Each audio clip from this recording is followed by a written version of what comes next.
and we were Oh, Juliet, we've lost you.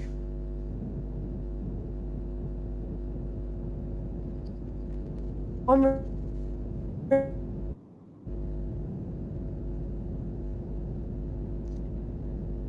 That's the thing I remember about Riverside. You have to have really good internet. Riverside for We've lost you, Jay.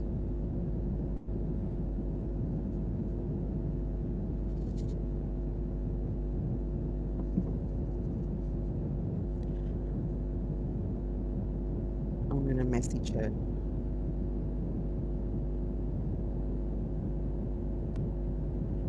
Okay. Maybe we should start, Jen. Okay. We'll see if Juliet comes back. Yeah, let's start.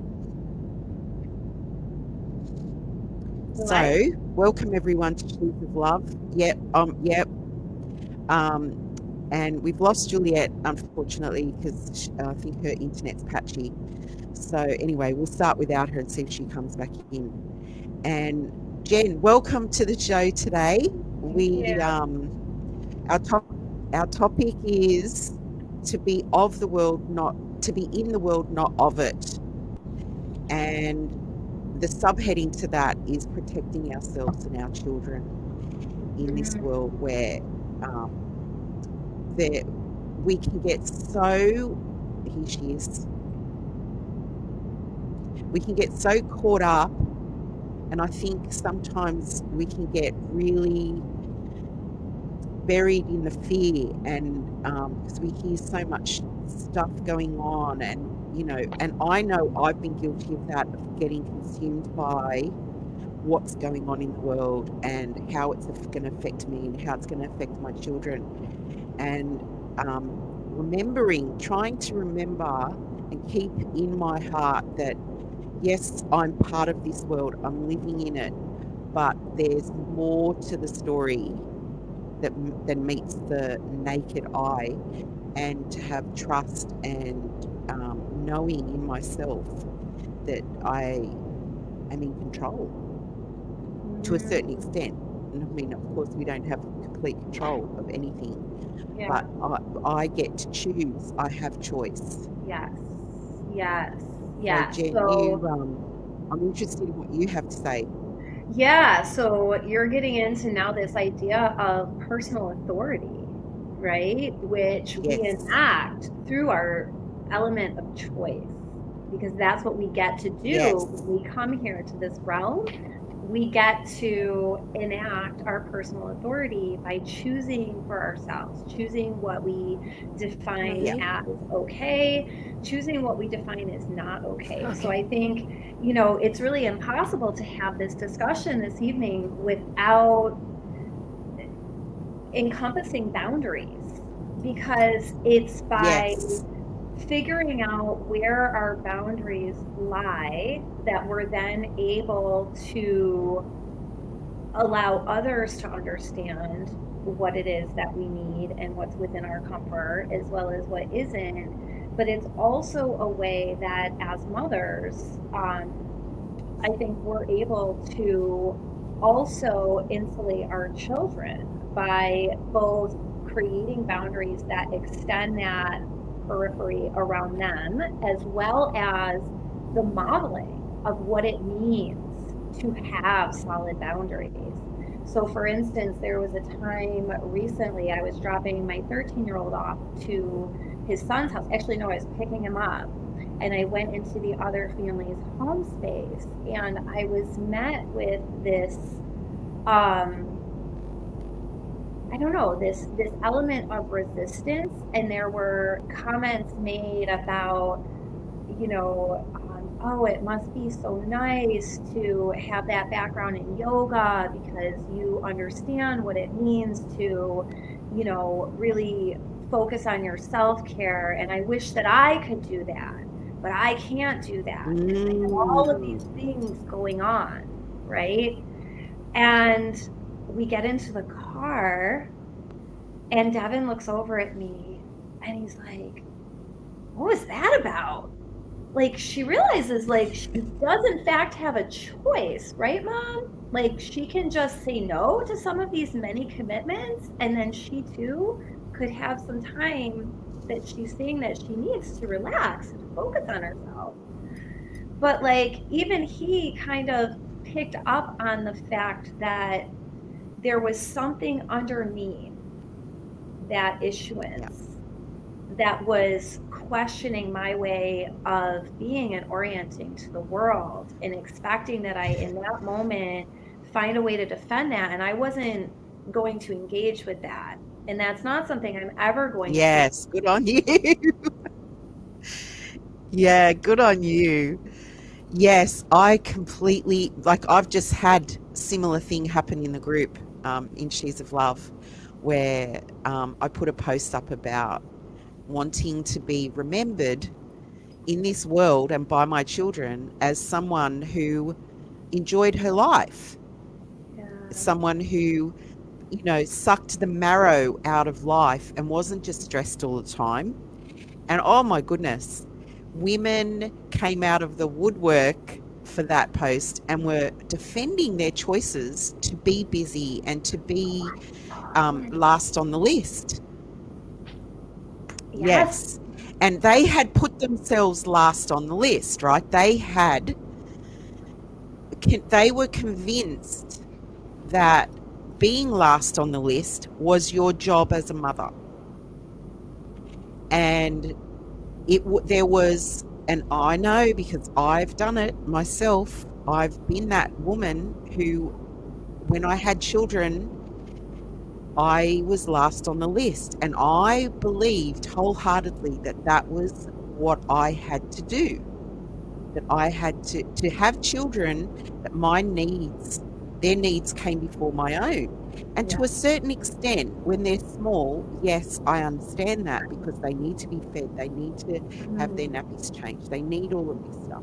But there comes a point in life when your children can take over the care of themselves and I might add, in my opinion, should take over the care of themselves and become responsible for their own being in this world.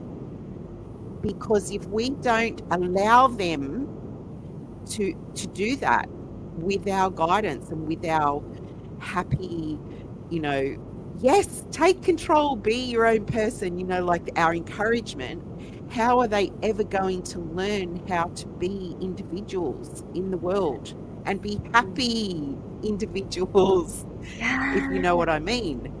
Yes. They need to have that autonomy. They need to know that they have us backing them Yes. to be able to do what Juliet's doing and go off into the world and travel and explore themselves and, make mistakes and Yeah. be big. Yeah, and I'm Yeah. hearing a lot embedded there, and I'm hearing very distinctively that you have provided your children with a strong, secure base of attachment, right? First and foremost, when they were small. Well, I hope so. So we don't talk about Yeah. those years 0 to 4 as being formative for no reason. They really are the formative years for our neurological pathways, our beliefs about self. That's when core shame really is instigated, is during that early developmental stage around 2 and 3, the autonomy versus shame and self-doubt. Like this is like that Ericksonian perspective, right? And so if we don't teach our kids like, hey, you can have a choice, hey, you're resilient. Like, I can't tell you how many families, when every time the baby stumbled and fell, it was swooping in and, oh my God, are you okay? And we were like, we would kind of look at each other and we'd look at him and we'd be like, you're okay, buddy. You're okay. And like, he'd get up and he'd, brush himself off and he'd toddle on. And there was no like, significant dysregulation or lapse in whatever it was he was orienting to. He would look to us like, am I okay? And we would say it, we would say to him, yes, you are okay. We're okay. And then there he go, right? And we also taught him to make choices, much to the chagrin of, well, at least my family system of origin. They could not believe how much my ex-husband and I would allow the baby to make choices. I mean, he would be barely Yep. verbal. I mean, we taught him the baby sign so he could communicate even before he had a lot of language. And we were very attuned with him with his signals that weren't part of the baby sign, because he had other things that he would do, like a hand placed here meant I'm enjoying our connection right now. I want to be with you. You're giving me good input. And we both knew that to be true about him. And so even if you're like trying to stir the brownie batter and he's putting his little tiny 2-year-old hand there, it might be a little bit of an impediment for stirring that brownie batter, but you're going to know I'd rather have that hand there, because that hand there means he feels good and connected to me right now, right? And so we became very attuned to his language and his way of being, his way of orienting, and we empowered him with those little choices. And we're not dumb. We know what we're doing. When you're working with a 2 and 3-year-old child, you give them choices that all the choices are acceptable, right? But it still instills in him that idea of I can do it, and I can choose, and I can be okay with those outcomes. And we would help him work through if he made a choice and then realized he wanted a different choice, or something, but teaching that process through the modeling. And I think that's where the boundaries come in. And it's interesting because you mentioned the trust, being able to hold the faith and to have the trust. But what I'm hearing is you've really gone inward to discern for yourself, like, what is needed for me to kind of undo, well, not undo, but maybe disengage some of that conditioning, that programming, that input that creates these maladaptive patterns and belief systems that we come into. Yeah. And I think it's so important too when we have children, to see them as a person. So, raising Juliet, for example, I saw her growing. I saw the person that she was becoming. I took my cues from her as a person. So when she had interest in something, or if she wanted to express herself in a certain way, which, by the way, in my opinion, is so important, is to be able to express yourself and who you are and the way you want to live in this world, the way you want to be in this world. It's so important to allow our children to be creative in that area and to express themselves however they see fit, as long as it's safe, of course. And her way of doing that was through the way she dressed, her clothes. And so she saw things in this world that she resonated with, and then she started to dress that way. And to me, it was crazy, because she would have crazy colors on, and she was like really out there, and it was confronting to me. But I was like, this is the way she wants to express her inner being, and that's coming out into the world. And so I wanted to celebrate that, and and allow her to explore that about herself. Because when our children are small, these things, if we can cultivate these parts of their personality, those grow up with them. That inner child playing in the world will grow up with them and become parts of who they are. They might design clothes, they might design glasses, they might end up being somebody who is in the fashion world. Like these little sparks of joy that they show when they're children. For some it's music, for some it's playing, they might play doctor and then they'll grow up and be a doctor, stuff like that. There's gold in all of that stuff. They might grow up and not want to do any of that stuff. But it may lead them to knowing themselves in a way that they get to decide. They will know for themselves. If we as parents don't take notice of that stuff and we just, you know, push it aside, or we're like, oh, that's nonsense, because I know that happened to me. With my, and I'm not saying that they did it on purpose, they didn't know any better. Right. But those parts of myself were overlooked and were dismissed. Yes. And I didn't want to do that to my children. I wanted them to have their gifts and to be happy about it and to play with it and to grow up knowing that as their parents, we supported that in them. And I think that's so important, because the one thing that I learned about children, I always thought before I had kids, I thought they were a blank slate, and that when they came out, that is when all the stuff was imprinted on them, and that's when they started to learn and grow. But actually what I found out is they come out with stuff already recorded on them. They already have stuff inside. They have things that are naturally part of them already, and it comes out when they're very young. Yes, yes. So I'm so excited to hear you talk right now. I'm sorry, I keep smiling so big because everything you're saying is so deeply resonant. Yeah. And I see you, Jen, online, like posting about your son and his music and being on stage, because I'm married to a musician. So, you know, I love that you celebrate that about him. And he's 13, isn't he? Yep.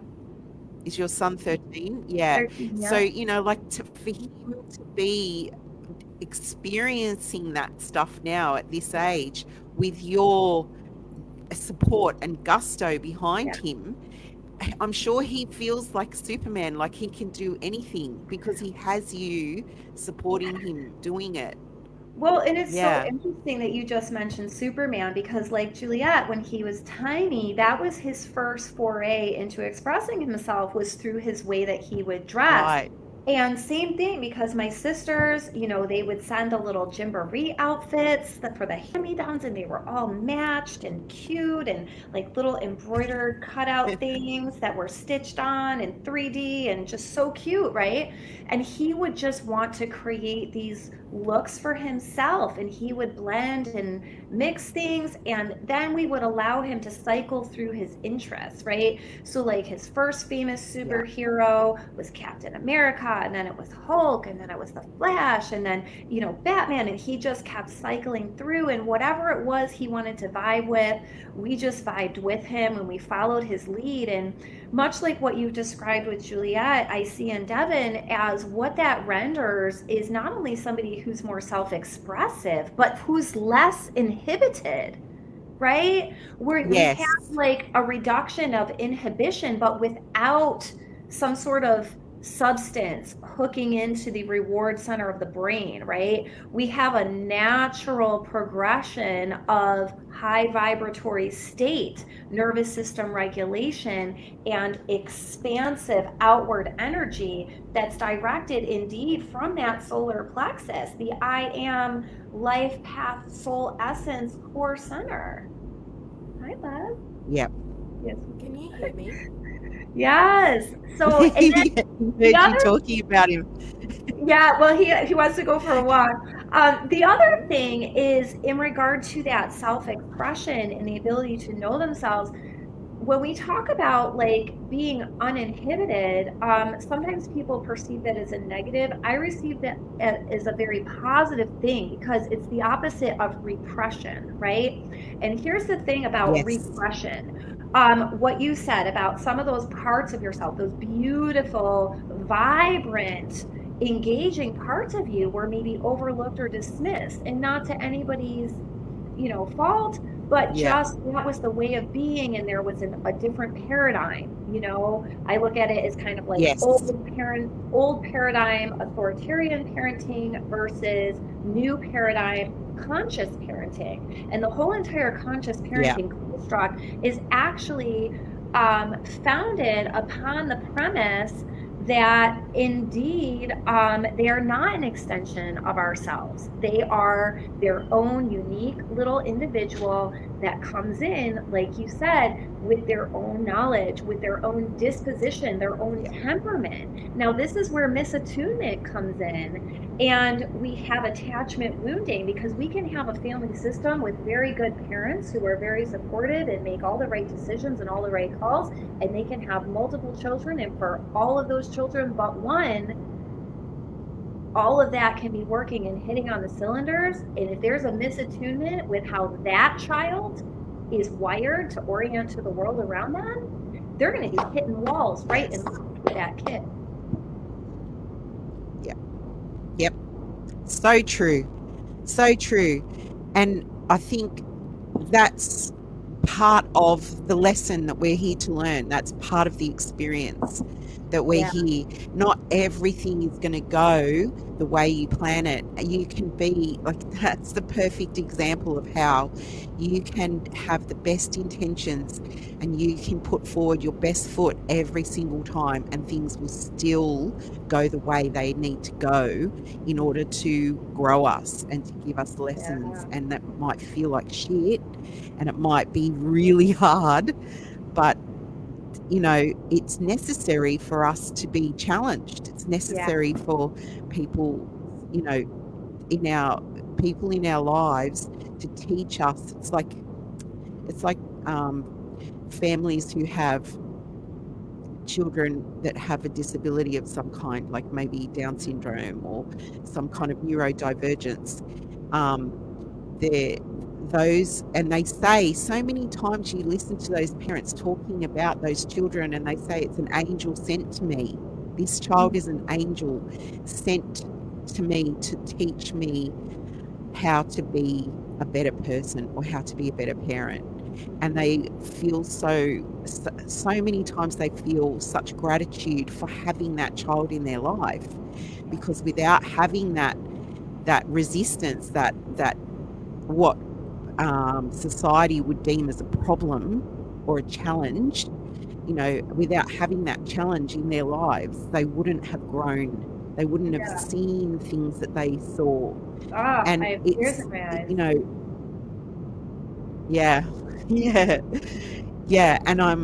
and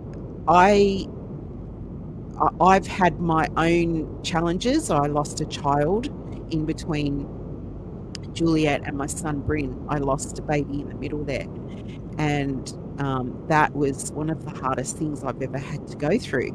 And it was it grew me, I have so much more compassion now through that experience and the grief of that, and learning how to grieve and learning how grief is perceived in the world. You know, like, I'd lost grandparents and things like that before, but this was like something so close to my heart that it was so huge and so sad and so life-changing. And then realizing how somebody who is grieving walks in the world and gets treated by others. You know, I would never have seen that and never have really experienced it unless it had happened to me. And so, you know, just people saying certain things, they think that they're saying them with love in their heart, and they think that they're being supportive, but saying things like, you know, your son is in a better place now. Well, you know, that doesn't help me. I want my son with me. I had my son with the intention of raising him and having him in my life.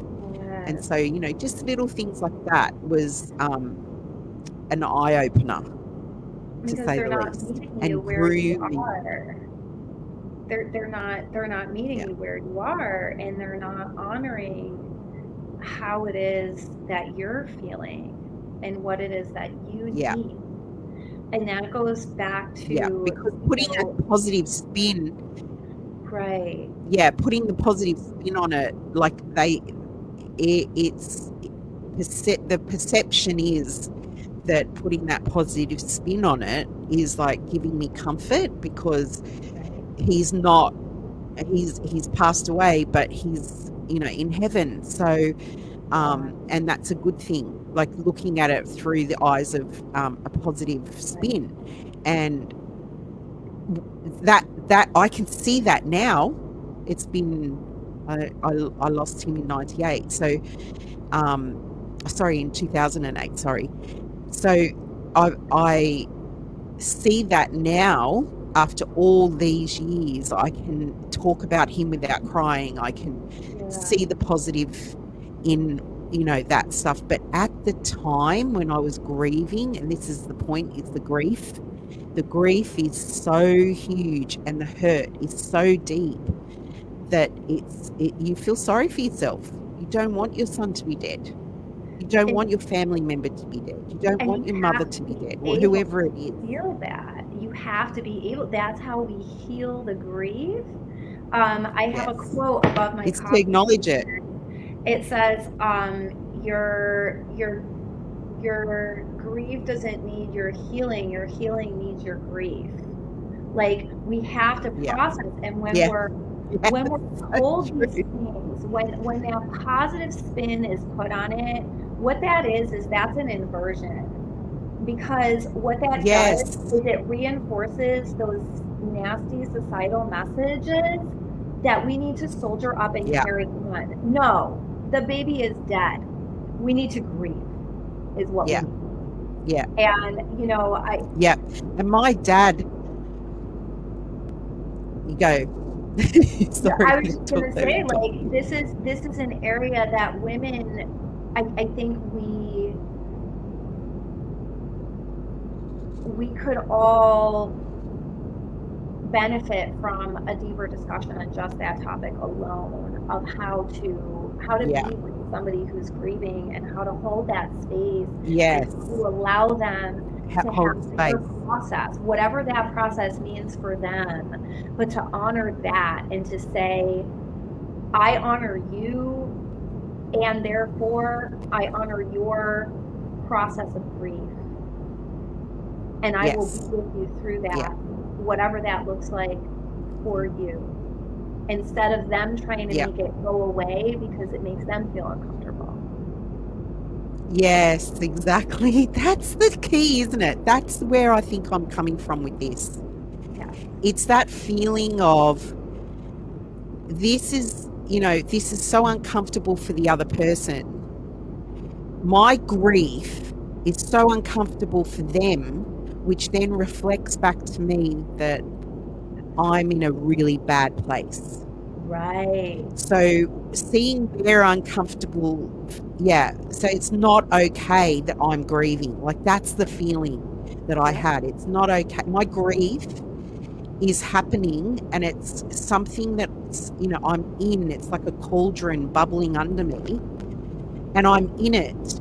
And a person can't sit with that because it's so uncomfortable for them, and therefore I start to feel like my grief is too big and that I'm going to die from it.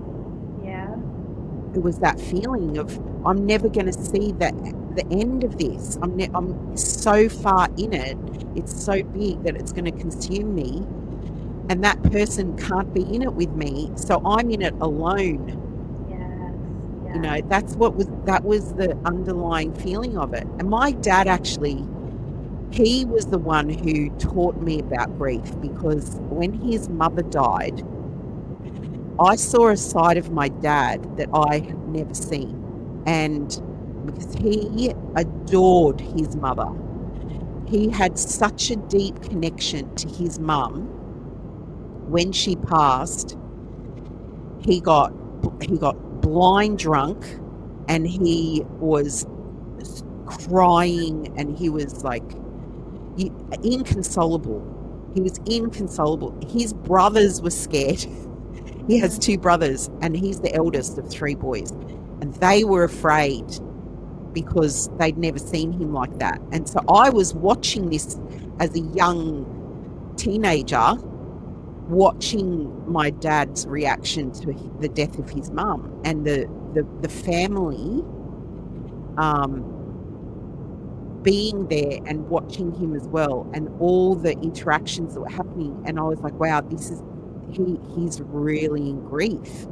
And so when I felt that grief too, when I lost my child, I understood my father's grief.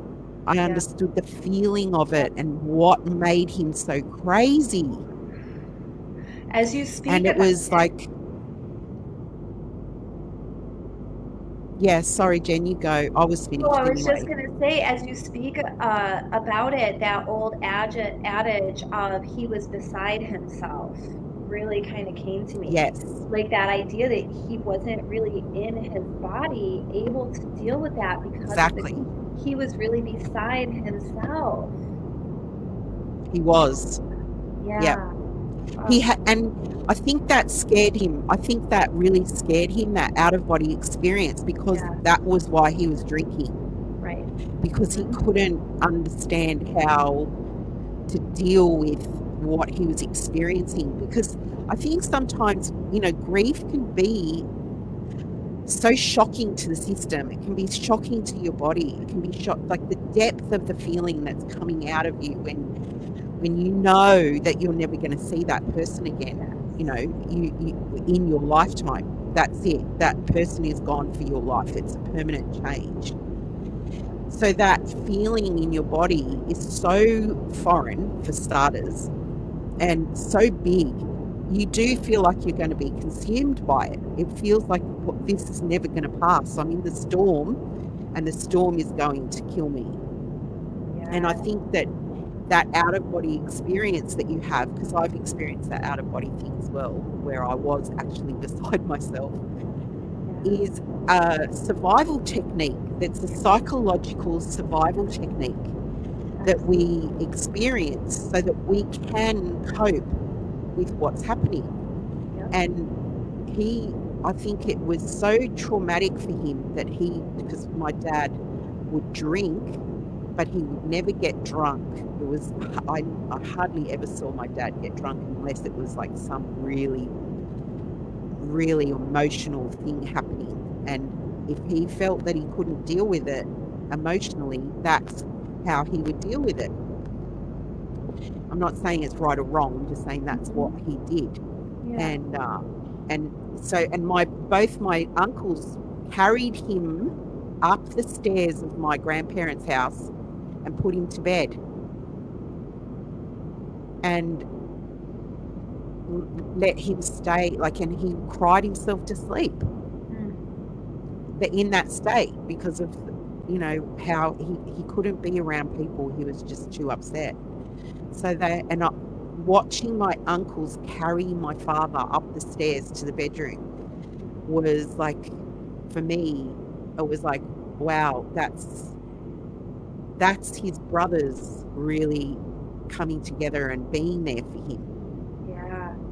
And and as a young adult, a young child, that was it made an impression on me that it doesn't matter how old you are.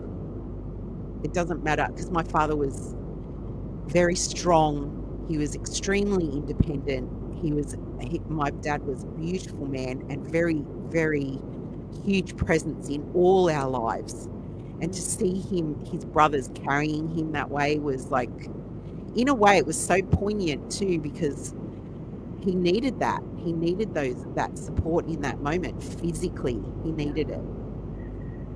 Wow, it's like that Footsteps poem, right? Where it's like sometimes you see it on the wall posted, and it's asking why God, why is there only one set? Oh God, I'm gonna cry.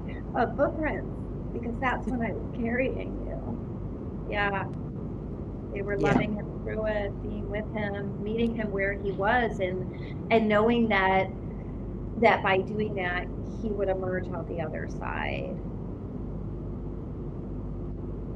Yes, and he did. Trust. He did.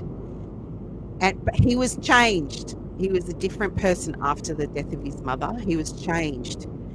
But he was still, the essence of who he was still there. But he had a deeper understanding of life after losing his mum. He had a much deeper understanding. And I felt the same way when I lost him.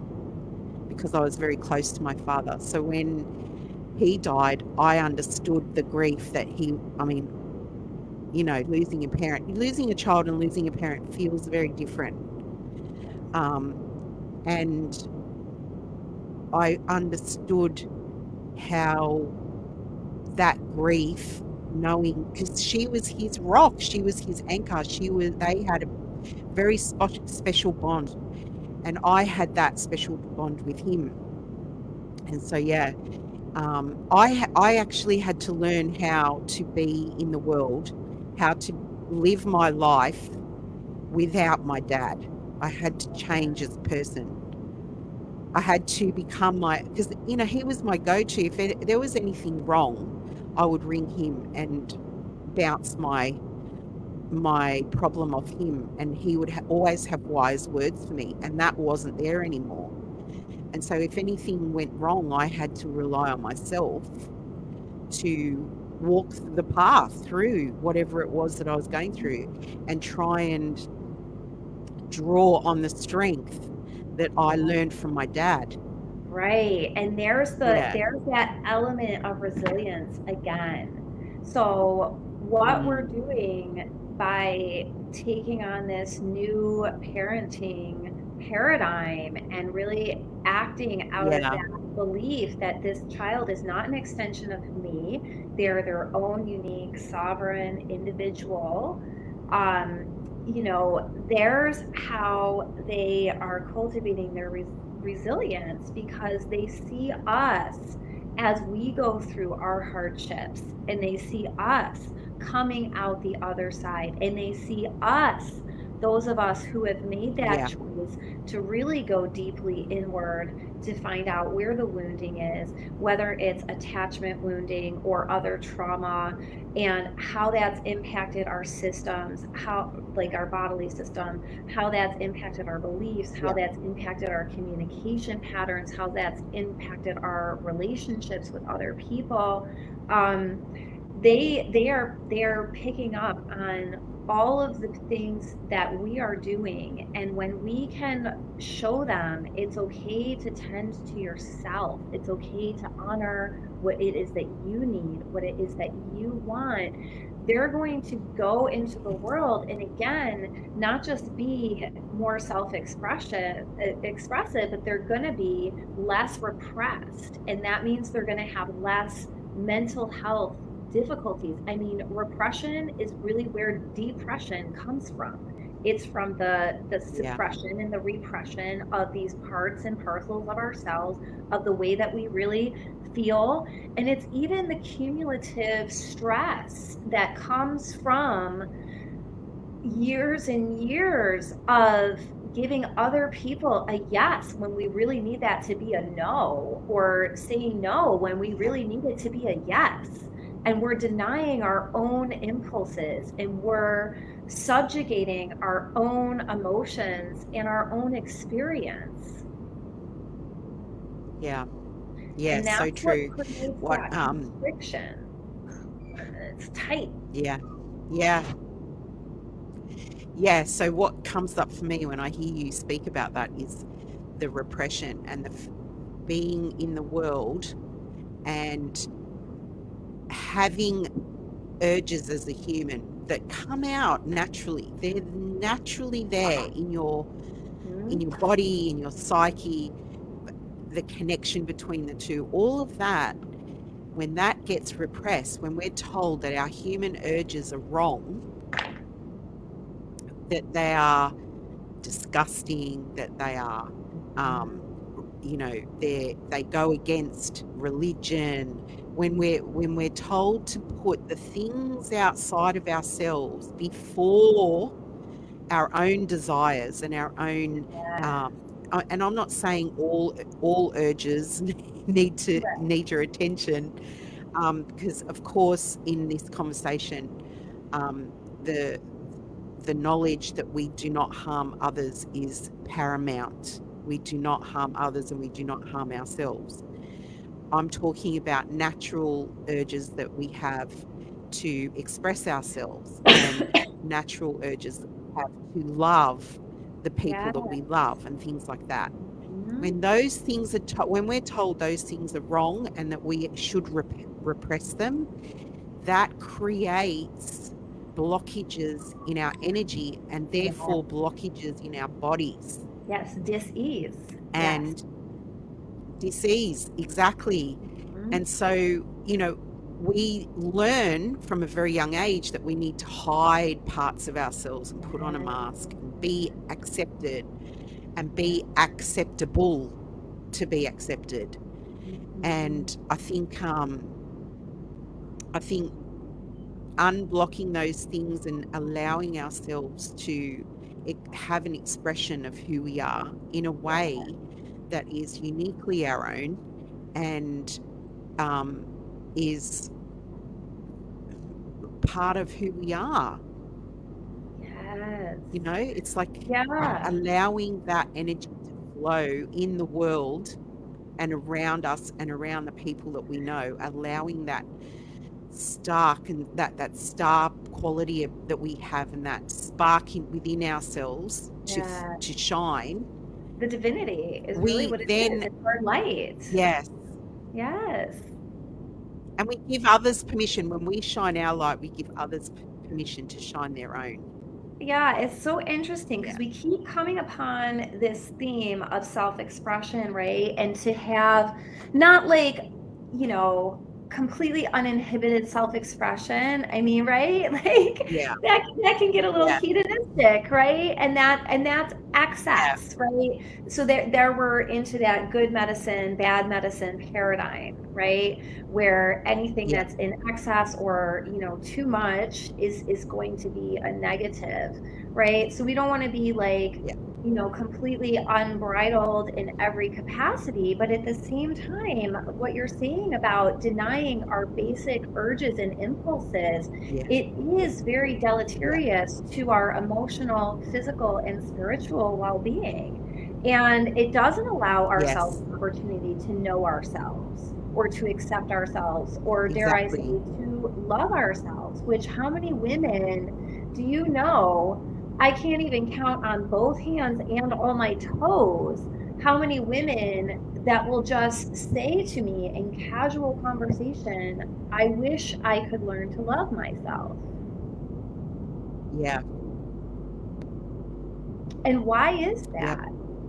And it's symptomatic of this idea of allowing ourselves to be subjugated and put last on that list. You know, it's so funny because Oprah, who I just love, by the way, I don't know why, something about Oprah I've always enjoyed. There's a Stanford graduation speech that she gives. She wears this white crocheted dress. It's gorgeous. I think it's from like the early 2000s, maybe this video, or maybe like the mid 2000s, like 2012. I don't know when it's from. I don't care. It doesn't matter. There's a 2-minute clip from this video. And she talks about there are no mistakes, right? Well, I've listened to this clip and shared this clip so many infinite times over the last several years. I said to myself, I got to listen to this whole entire Stanford commencement speech. What else, what other wisdom does Oprah have to drop in this particular setting, right? Well, the whole speech opens with this idea of last on the list. And there was when she was still on Oprah's show in the 90s, she had a psychiatrist on, and the psychiatrist actually opened this question out to the audience about where do you fall in the list? And nobody in the audience in 1992 was putting themselves first on the list. And the lady stood up and was like, this is the problem. This is the problem with literally everything for every one of you guys. And it's interesting. I remember. Oh, you remember that? It is interesting. I remember that because I love Oprah too. And I grew up watching her actually. And I did too. I think Oprah was probably I think my love of Oprah is probably part of the reason why I do this now, because sometimes I feel a little bit like her doing a podcast, which is amazing. I love that. But I remember her doing a show, and this show that I'm going to tell you about now actually has been popping up in my memory banks over the last couple of weeks. And it was of this woman. She had a woman on her show who wrote an article, or a New York Times article or something. She wrote a very famous article about how she loves her husband more than her children. And it was designed as an inflammatory title, and women all over the world were up in arms over this article that she wrote. And so Oprah had her on the show to explain basically and have the conversation about what she really meant. And what she was saying in this article was that she put her relationship with her husband as a priority above her relationship with her children, in the sense, and this is not saying that her children are last on the list or that she is last on the list or any of that stuff. Mm-hmm. She was saying it in the context that she put her relationship first because it needed the nurturing to create the family dynamic so that she could have healthy children. Okay. And so she put her relationship with her, and this is what I think happens when we say we're putting ourselves first. People get up in arms about it because they're not understanding the context with which we're saying this. Right. She was saying it in the context of I'm caring for my children by cultivating a good relationship with my husband. That's what she was saying. Structure. She made it inflammatory. Yeah, I hear you. Yes. I hear you. You know, and it's interesting because as somebody who, you know, is on this spiritual healing path, right? When Devin was 4 years old, we checked out the church down the street. We had just moved in. It was 9 years ago. And the sermon that day was all about, and they used the umbrella as the visual, but it was God, and then the husband, and then the wife, and then the children. And the boy literally turns to me at the age of 4 and he's like, "Mommy, I don't think this is the right church for us." And he wanted to leave because he didn't like how it was talking about that. But the more I've ascended, right, the more I've learned, and the more I come in to understand the world around me and the actual universal law and universal truth that pertains to life as we know it, the more I was able to recognize that that is a preservation of the family system and the family structure. And I myself have lost that from the nuclear family that I created with my son's father. And I lost that in my case because of my traumas. Yeah. Because the pain that I was carrying from so much repression and so much suppression and so much self-subjugation, and in fact, really it had become like a I don't know, degradation and effacement, abandonment, like all of it. And I wasn't able to. That's a huge one. Right. And I wasn't able to preserve the structure of the family that I created. And I think about how if we had been able to tighten things up between the two of us in the advent of the baby coming, and had we been able to navigate and hold space for the grief that I had of the miscarriage when he was 15 months old, who knows what would have happened. And I look at the work that I do with families, and one of my primary goals in the work I so lovingly do is to try to preserve the family system. And how do we do that? Jen. We do that by learning how to attune to ourselves, how to regulate our own nervous system. We learn how to communicate more effectively, instilling boundaries for ourselves and for our loved ones. And from that space, now we generate relational capacity relational competence. That's right. That's where I was getting to. And You got that's us where, there, Jen. That's where I was going.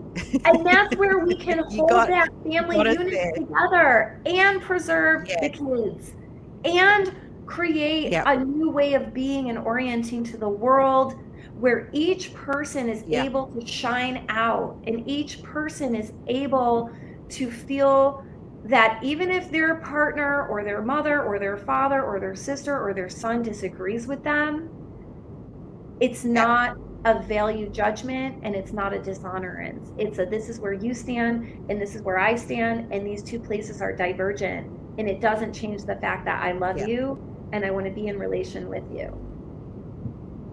Yep.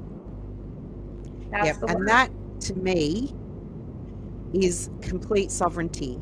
That is learning the value of yourself. Learning the value of yourself and honoring the value of yourself is true sovereignty. And when we can honor ourselves as a sovereign being and as, of the divine, we can be in relation with another, and we can honor the relationship with another human being.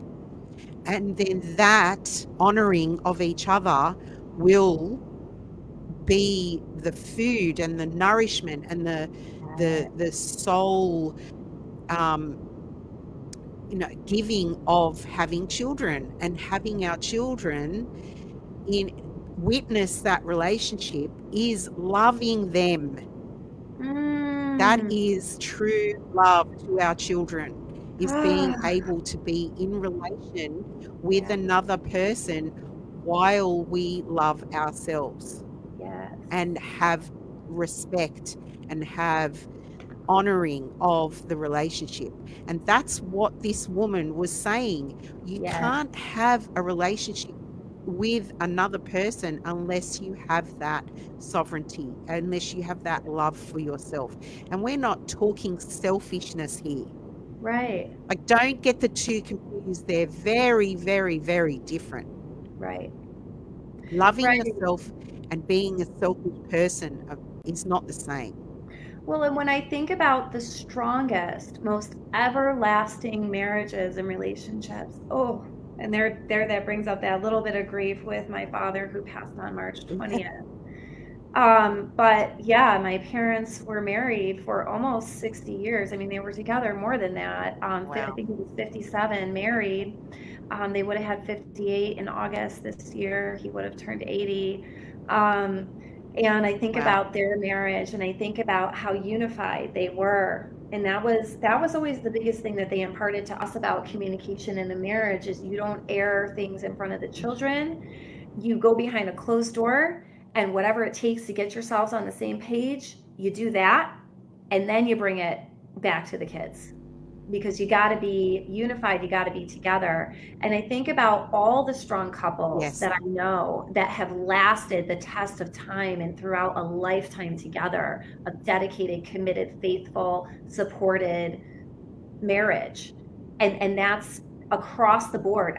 There's not one in the mix that doesn't have that. It's like a key, core, foundational element.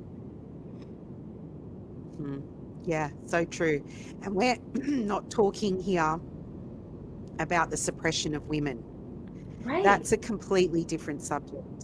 We're talking about mutual respect. Right. And we're talking about relationships, with each other that are an even playing field. And the women are loving and respecting themselves as the feminine. Yes. And the men are loving and respecting themselves as the masculine.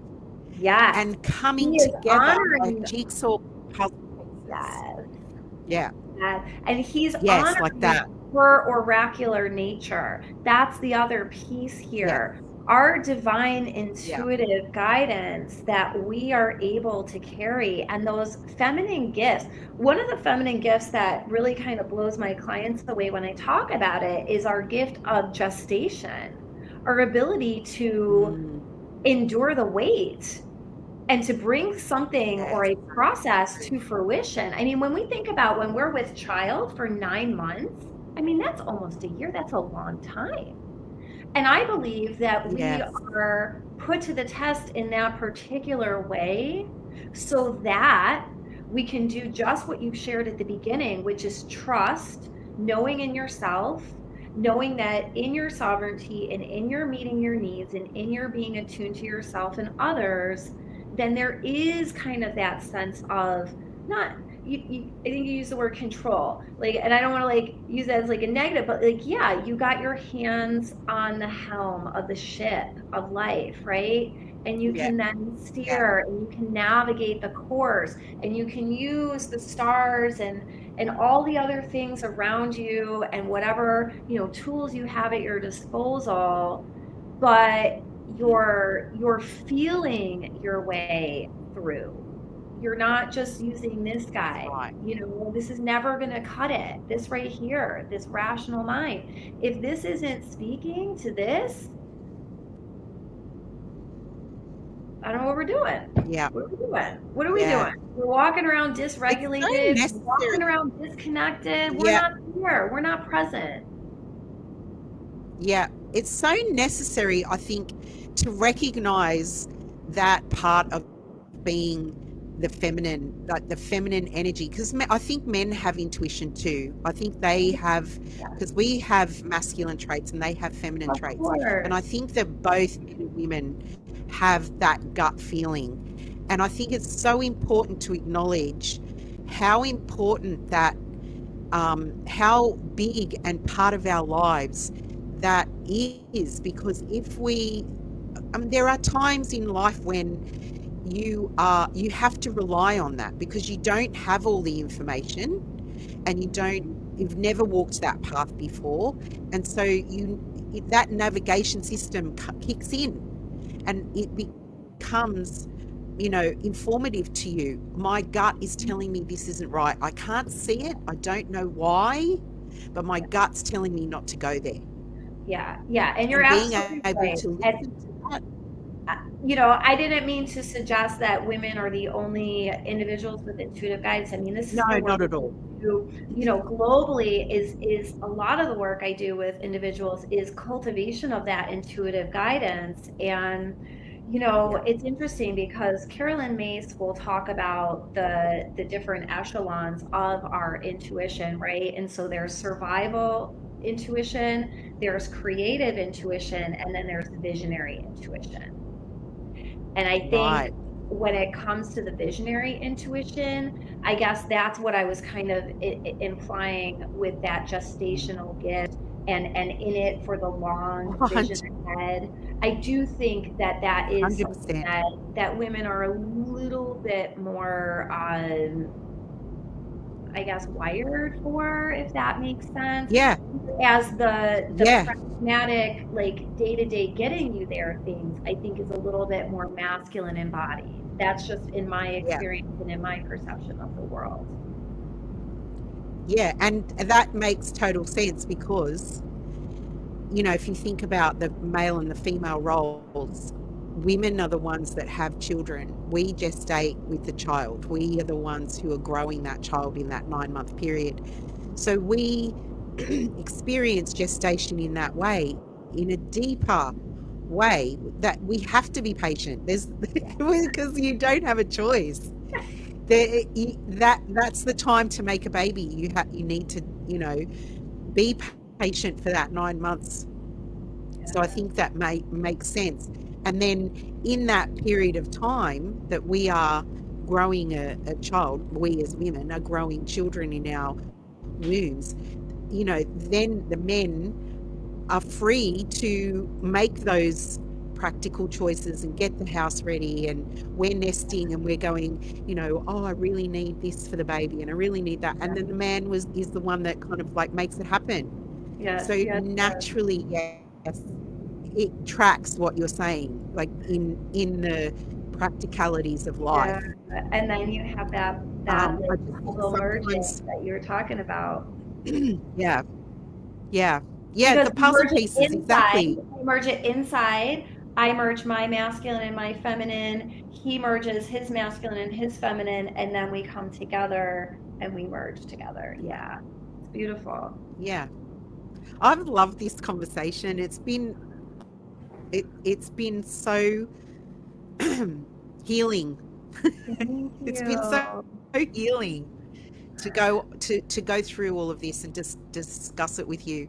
It's been wonderful. And we lost Juliet somewhere along the way, but I'm Hopefully sure that she's still with us I'm sure she'll be watching. watching. Yeah. So Jen, we've come to our time. Yeah. We've been on the live for an hour now. So thank you for coming on, and I'll be in touch with you to come back on another time. Would you come on another time with us? Of course. How could I say no?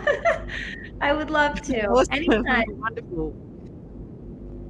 All right. Wonderful. Thank you very much, Thank you so much. Thank you all to watch. See you.